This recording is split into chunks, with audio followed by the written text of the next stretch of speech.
Don't you want it? Don't you want it? Don't you want it? Don't you want it? Don't you want it? Don't you want it? Don't you want it? Don't you want it? You lose your little mind. Deadlights Pod. Deadlights Pod. Welcome to the Deadlights Podcast. I'm your host, Sam. And I'm your other host, Leslie, and we're bringing you yet another week of horror. Another week. Keep asking for it. You keep asking, right? Right? Well, we're here anyway at Playground Social Studios, our new home for season 4. Welcome back. We got another one for you. Hey to Rudy in the booth. Thanks for being here with us again as well. Where are you? Hey. Actually, Rudy, this movie that we're about to review takes place in Germany. As a proud Buffalo German, you might want to listen to this one. I'm sure it will be great. You are sure right about that one. Man. Well, we do have a classic one coming at you today. Yeah?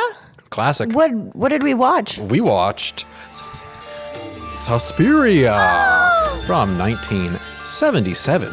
Directed by Dario Argento. Written by Dario Argento and Daria Nicolodi. An American newcomer to a prestigious German ballet academy comes to realize that the school is a front for something sinister amid a series of grisly murders. Grisly indeed. Grisly. There's bears? I didn't realize it was an animal attack movie. Oh, I want to see a bear do ballerina. That would... Ballet. I mean, yeah, that would add an interesting element to this film. Different element. But we do have a very infamous movie, first of all, from a very infamous filmmaker. So I'm glad we get to have this one on the pod. One of our faves, honestly. Yeah, it's super fun. And there's a scene that I'm definitely going to probably bring up several times that is just, it's a killer. Killer. Literally. Mm-hmm. Well, should we get into it? We're just speaking our language. Yeah, I hope you understood that. For the remainder of the episode. Yeah. That translates to, let's get into the can. Open it up. And I mean, this is I think a very good place to start because like I said, Dario Argento is our writer/director. Mm-hmm. Very famous Italian horror filmmaker. Right before this, he had made Deep Red, which actually was on our 31 Days of Horror Movies. Yeah. And that's a great movie. And so beyond this, he kind of goes on to have this infamous Dario Argento style that he hones and never really strays away from. He has this very surrealistic style. And he became a noun. Became a noun. You Argento'd it. You Argento'd it. Yeah, you got Argento'd. He's known for his colors. He's known for not even trying to make a scene look naturally lit. Where a light should be yellow, he puts blue or green. Where the highlights should be white, he puts a red. And he's not afraid to just go absolutely bonkers with the colors to make things look good. Especially because this movie came out in 1977. I feel like a lot of those films were very experimental and with like shapes and colors and silence. Like this movie, I wouldn't call it silence, but like there wasn't much of a script. Mm-hmm. Goblin definitely came in and just added a bunch of music.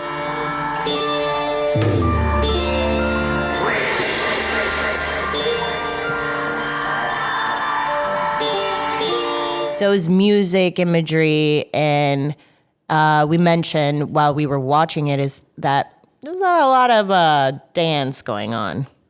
It's not really about that. No. It really isn't. I personally could have maybe done another hour if he were to like added like elements of dance. I could have definitely like watched it a little longer because like his composition of the like architecture and the people in it, they look like little ants a lot of the time. Those are beautiful imagery. And I think it's a lot of what people are trying to do. When you think of an artsy film nowadays, you think of what's one that's like on right now, The Brutalist. And they used AI. He would never do that. All that water wasted. What the hell? For what? For what? Just build it, you freaking cowards. Cowards. But you're totally right. And we're kind of at the beginning of this like art housey kind of style in the film industry. So he's kind of almost pioneering it. He's not really, he's just doing what he wants. And you're right, the sets are incredible. There are these insane angled windows and patterns everywhere, insane colors. It feels like a funhouse maze. Yeah. And you can definitely get lost in it, for sure. Yeah, it doesn't look like a very inviting place, like It's you like wouldn't blood want to. red. Yeah. Outside. You don't want to be spending more than a couple of days there. No. And these dancers are coming to the school and they sleep there and they dance there. They're basically like their lives are in just that building. Yep. It's Pretty much crazy. once we get inside the building with our main character, we're not really leaving that much. Only a couple times she leaves to try to go figure out what's going on. But yeah, it's very trapping and it's not a place you want to be for very long.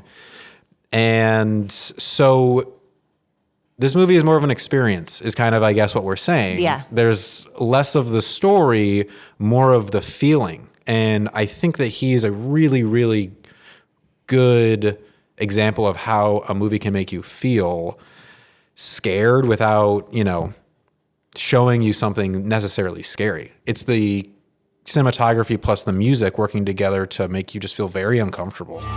Beh, io ho scritto il soggetto e la sceneggiatura di questo film insieme a Dario Argento, ma diciamo che il soggetto e la sceneggiatura sono miei e Dario naturalmente ha girato quelle belle scene di morte che sa girare secondo il suo bello stile. Yeah, it's just a really good example of what he's going to be playing with for the rest of his career, which is kind of cool. The sound is a little off. Just a smidgen. Well, throughout the whole movie. we are talking about a Italian film in the 1970s where some people were speaking English, some Italian, some German, some whatever, because they're just going to dub everything anyway. A lot of strange, incredible, absurd events. Pat was taking notes on them for months. And before going away, she gave me all the notes. The sound is off. Yeah, we've come to So, get somewhat used to it. Yeah, don't think it's if you're watching it for the first time. After listening to our wonderful take on this movie, you put it on. Don't think it's your TV. No. Don't think that it's your streaming service. It is the movie. Yeah. So you're going to have to just kind of get through that, ignore it, and just see it for its beautiful colors and imagery. Yes. It's really not too hard to, for me at least, to fall into this movie and get past that because it's not really about the talking. Some people have issues with sensory I get it. things, you know. So just a fair warning. Fair warning. But it is a well worth movie to see because it is one of the classics, like you mentioned. Yes. We obviously have a remake too, which is a totally different take on it. And I think a lot of films try to do Dario, you know, it's these crazy colors really that for me make him stick out among all the other horror filmmakers at this time and now really.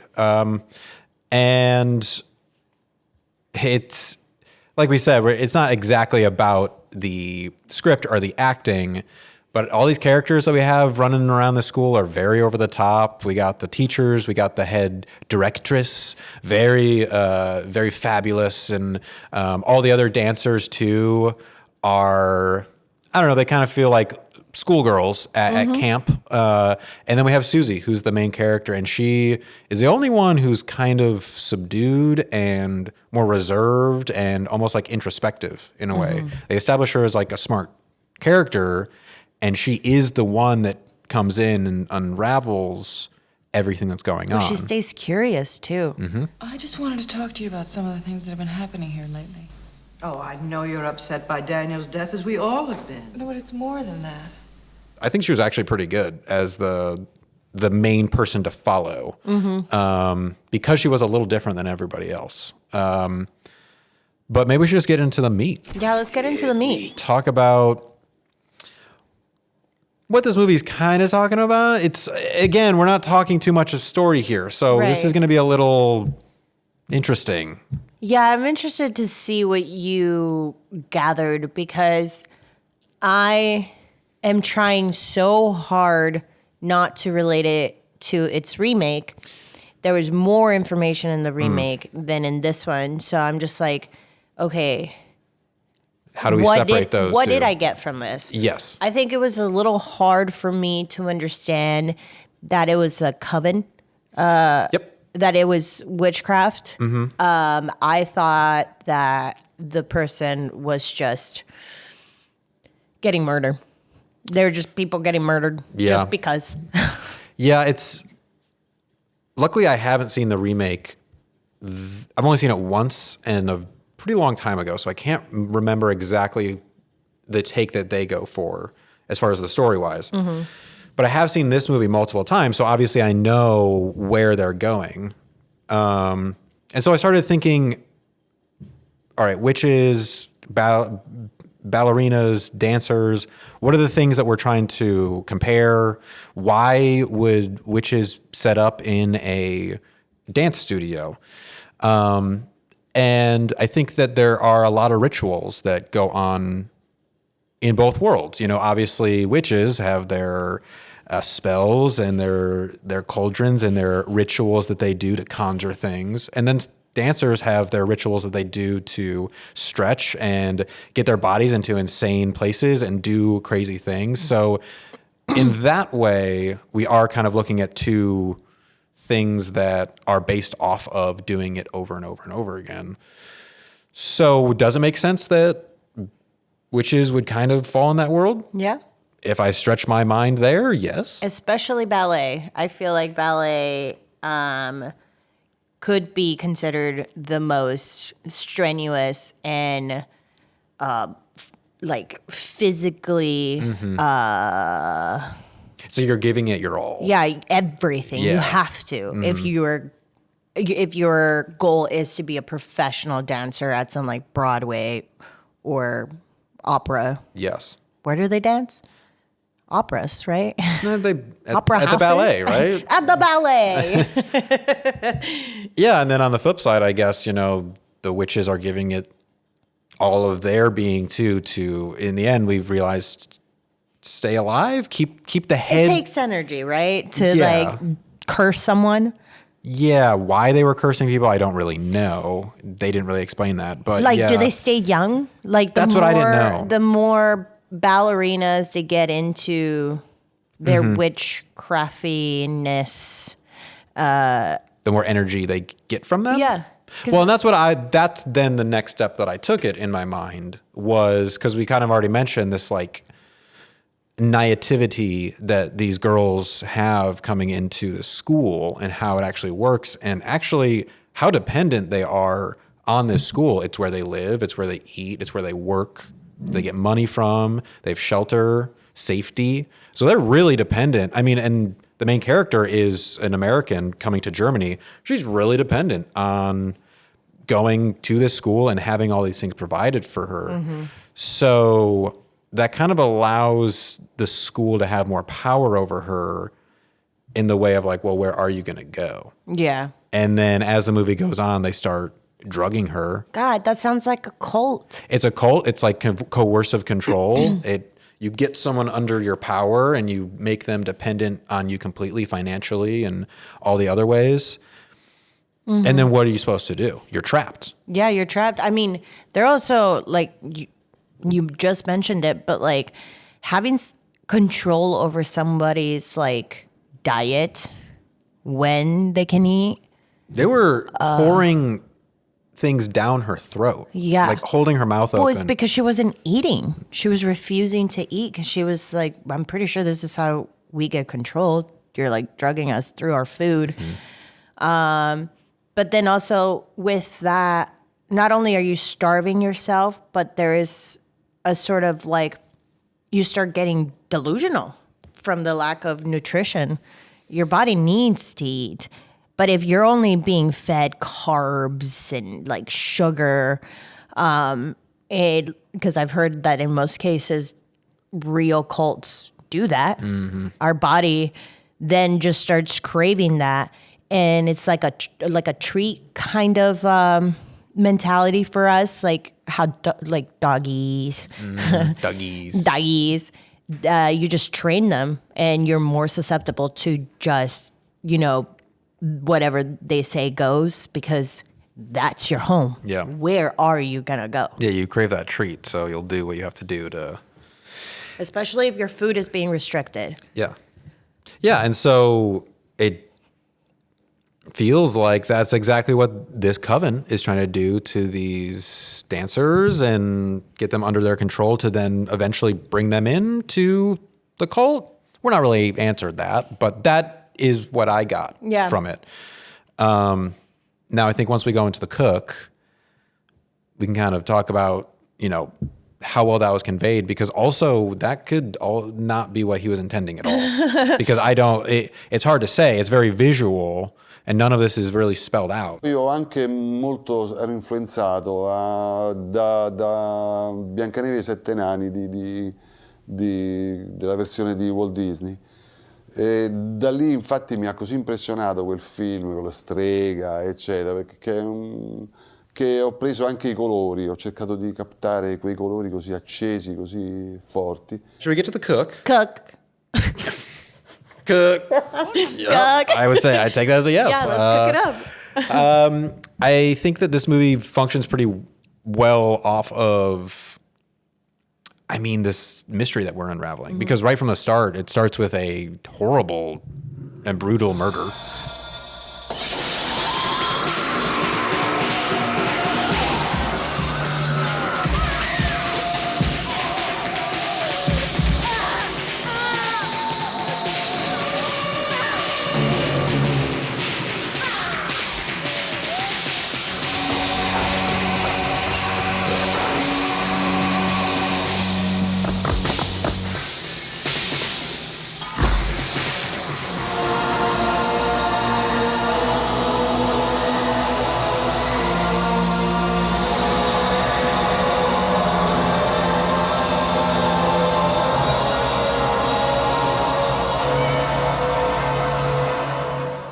It's very shocking. And then it just continues pretty much every night. Someone is getting picked off.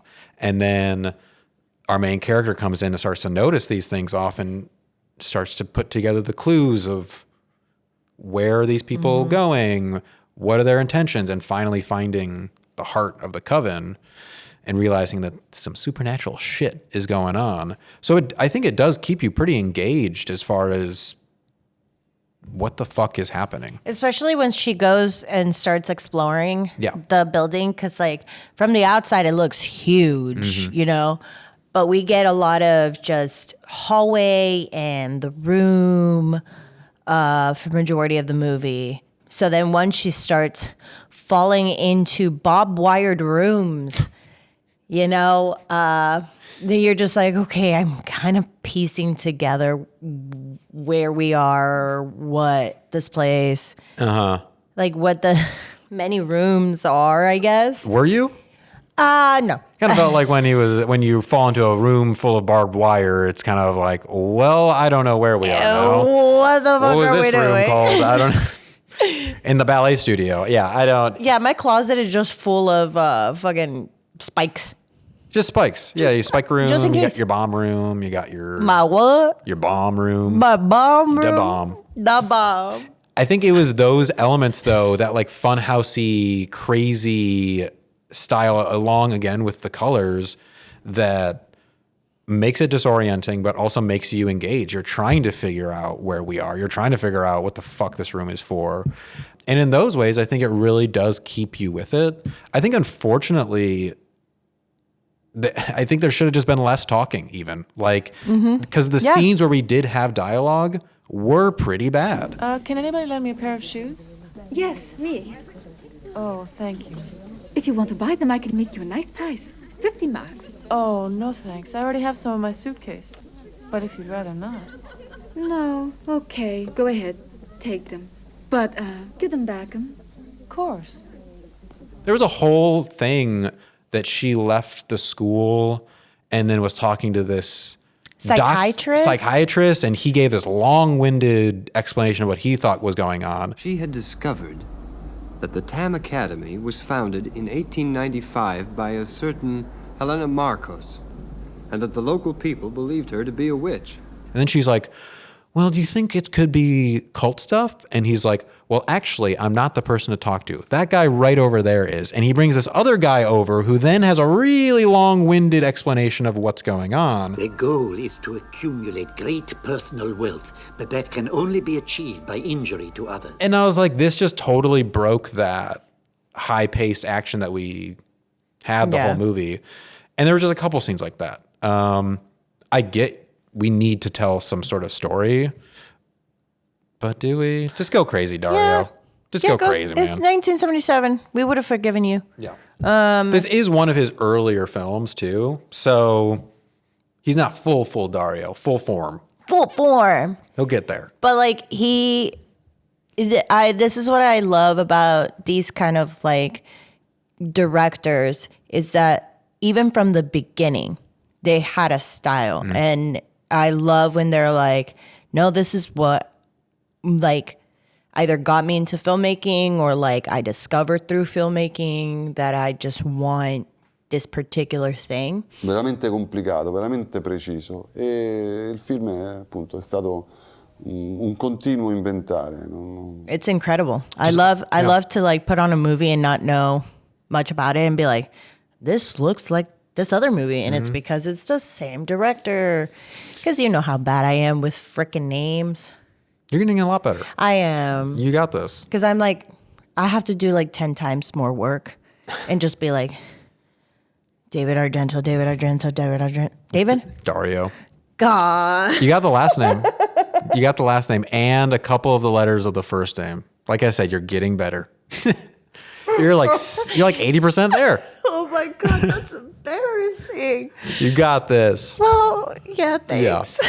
No, but I agree. Like, I think we've complimented that to multiple directors that we've talked about on this show. Burton and obviously Argento, Fincher. Cronenberg. All these guys, we know these movies as soon as we put it on. And that's a huge compliment. So yeah, you go, Dario. Or David. David Argento. His American brother. No, you're not a David. You're not a David. Should we get to the thrill? Let's thrill it up. We're talking about witches, which is not revealed until the last, about 2 minutes of this movie. Yeah. Yeah.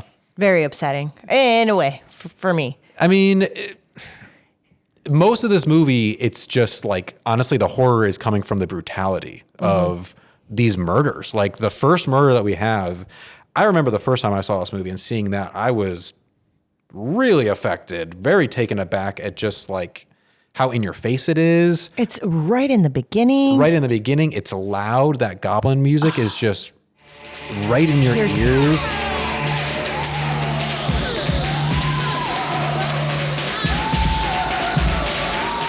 So whoa, what a start. And then we have other sequences that are like that too. I think you probably want to talk about a certain chase sequence with our friend Sarah.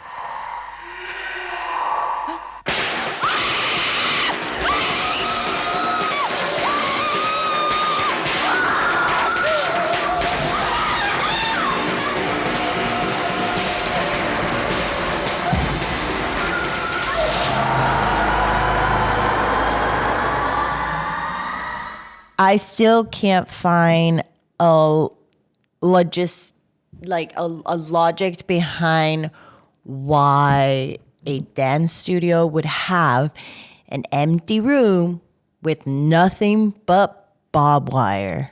Well, I mean, is there a trapdoor underneath?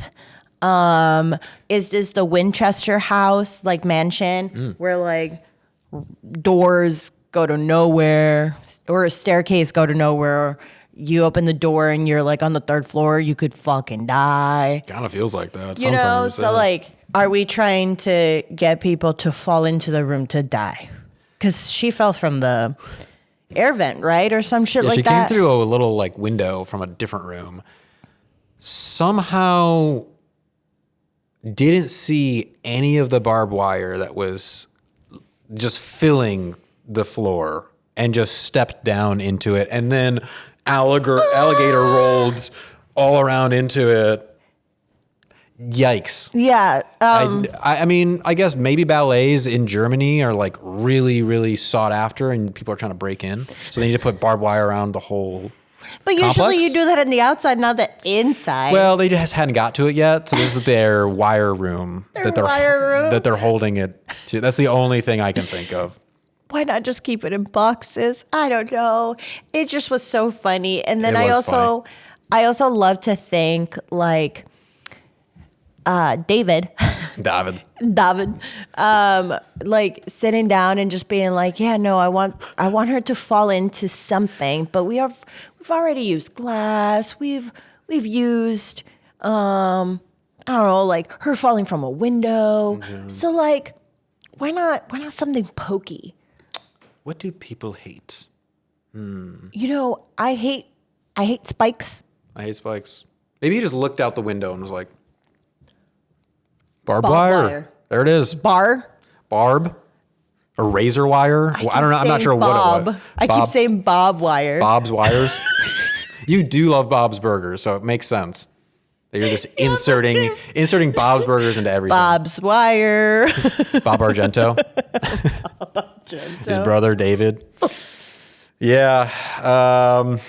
I would have loved to hear that meeting of Dario being like, yeah, there's going to be a room with barbed wire. You just the whole room. Yeah. It's in like, a what? Ballet studio? Okay, sure. Right, yeah. Oh, I did want to ask you about that other part that I'm sure you loved when all the maggots were falling from the ceiling onto people's faces. That was so gross. I forgot about that part. Maggots are just like one of the worst things. I mean, I'm glad we have them. They're important to the circle of life. Yes. But do I want them on my face when I'm alive? No. And sleeping. Like most of them. Ooh. Yeah, that was nasty. I have woken up once with ants all over me. No. And they were biting me. No. That shit was disorienting. It was a nightmare fuel thing. So yeah, no, I don't want any sort of anything. Yeah, that's definitely that was like hereditary, just like fucking crawling all over. Mm-hmm. I can feel it. Yeah. So yeah, I wouldn't wish that on my worst enemy. But on me, yes. On you? Yeah. Not my worst enemy, my best friend. Thanks. Yeah, and I think that most of these kills that Dario put in this movie are pretty fucking crazy, pretty cool. And like we said, along with this goblin music, man, like what a pair, what a duo. That goblin music, it's an interesting thing that they're doing where we have this insanely loud music in these sequences, and then they'll cut away for like a second somewhere else. Sound will cut out.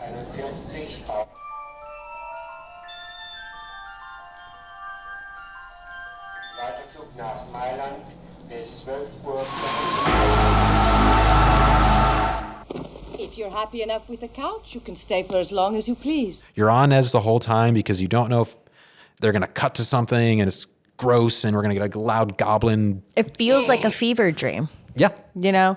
And I know you've heard this, but I don't know if our friends at home have. Share it. But yeah, I went to a goblin concert where he was playing the movie alongside, and he was just scoring it in person, and that was amazing. And let me just tell you, it was just as loud. It was just as fucking loud. Turn it up. But really great. He is such a nerd. He loves what he does. He loves this movie. It seems like it was just such a great experience. Mai avrei pensato un giorno di lavorare con Dario Argento. Io già da piccolo vedevo i suoi primi film ed ero un grande appassionato di Argento, quindi è stato un inizio, devo dire, è stato un grande onore per noi lavorare con lui. Pensavo di fare questa presenza musicale così forte perché la musica fosse quasi la voce anche degli attori, quindi gli attori gridano, e grida la musica e tutto è una specie di urlare, di atmosfera infernale.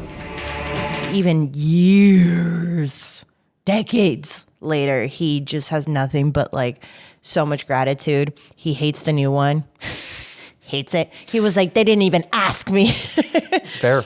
And I'm just like, yeah, no, like you alongside the imagery and vision of Argento made the movie. Yeah, like absolutely. When you think of this movie, you're also thinking of the scoring because there's no other way. It is in your ears. Yeah, it is. While I was watching it, I was thinking about if this was scored by anybody else or if they just cut out the music, this would be probably a pretty boring movie, honestly, because they are walking around a lot. They're exploring things, but what keeps it engaging is that tense music. That's pretty unrelenting. Do you think they did it on purpose to have it that loud? Yes. I would assume so. Heard. Because, yeah, it really just... It's jolting. He told us, you have to write the music that every time in a film the audience feels the witch, like ghosts. Sometimes we use strange tricks like plastic cups in the front of microphone and with echo, and seems like a witch sound.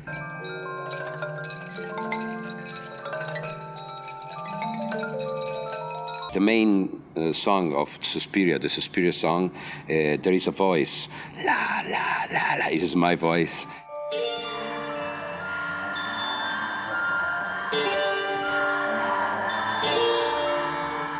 It's almost like this from the screen. Frozen. It's like the new like way of watching movies in theaters is that it is blasting in your face. Your seat is like fucking vibrating. This is 4D before 4DX. Exactly. It's like Argento. David. Yeah, totally. Yeah. We got Argento. We got Argento. And they're witches. That's the reveal at the end? Okay. Yeah. We're gonna get rid of that bitch of an American girl. Vanish. Just vanish. Make her disappear. So they kill the main Black Queen. That's the name of the main head witch. Not a great name. No. But she stabs her, and I guess that kills a centuries-old witch. And then everybody else in the coven is like, even the little Dutch boy who they got running around this movie, Albert, then the whole place lights on fire. So I was like, oh shit, was she the life force that was keeping all of these people, even the house, alive? And then Susie just fucking, she like is literally smiling as the house is burning behind her. I'm coming now. I want the world to know I just stabbed a witch. Yeah. That's when we get the dancing. Finally. Let's get to the ride. Let's ride it out. Just pull it right in. I mean, I wrote down a phrase that you already said, which I think is a perfect description, which is a fever dream, which is insane. It feels like a trip. And sometimes we're seeing things that on the face value might not even really make sense, but it still is adding to this feeling of dread and scariness and horror that it doesn't even really matter that it sometimes doesn't make sense. Yeah, you could just like watch it for its beautiful imagery. And when it's like open to that like what am I trying to say? When it doesn't have a clear say of what it's trying to say, I say you get to interpret whatever you want to say. Hey. About the say. Don't say nay to they. Say. Suspiria. Thank you for being on this podcast, Suspiria. We are appreciated you. I mean, again, right? Because we've watched it for the 31. No, It was not on the 31. So we've watched Opera, which was another David Argento movie, and Deep Red was the one that was on the 31 days. Yeah. Which is great too. I love that wasn't there movie. for either of them. No, you didn't see Opera? We watched that with Spence.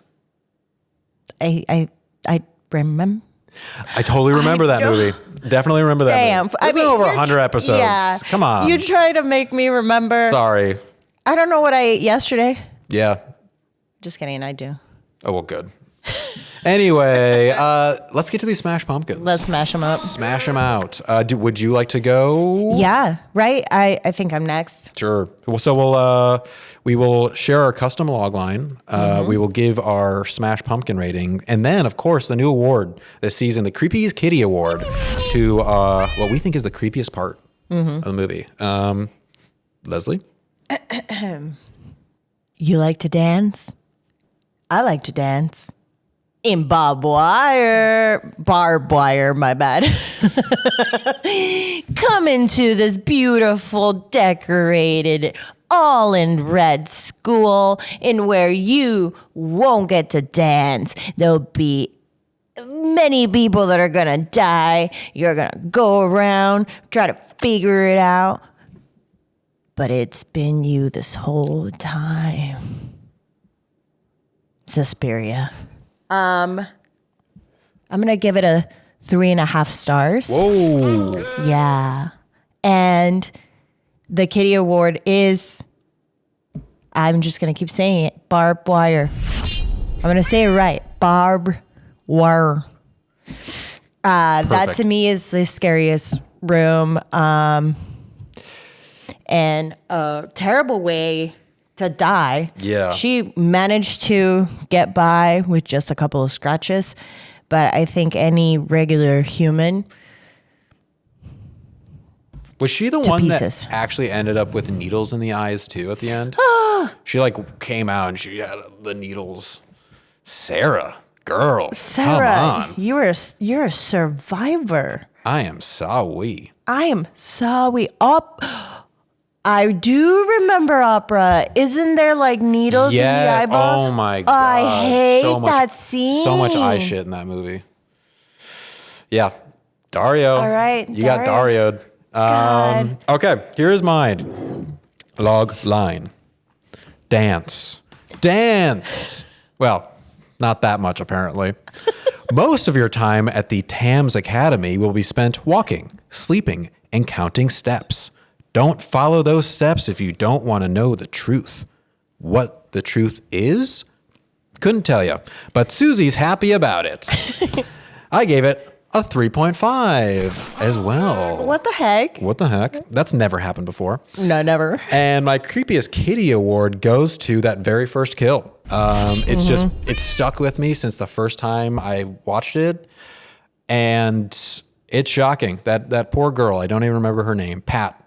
That's her name. You do remember her name. It just popped into my head. Pat, I'm sorry, but man, what an Farewell. epic death. Yeah. Crazy. No, thank you so much for your services, Pat. Thank you. And thank you, Suspiria. Thank you, Suspiria. Yeah, wow. All right, cool. Let's close the book on that. Yeah. Well, thank you for joining us for another review. Thank you. Thank you. You can follow us at the Deadlights Pod and definitely check out Playground Social. Yes, please, because look at how amazing it is. And here. Yeah, here. You can follow me at Color Me Leslie. And me at BB But until next time, let's get spooky. Ooh. Barbed wire roll. Barbed wire roll. Alligator, alligator, alligator, alligator. Thank you, David. Thank you, David. Thank you.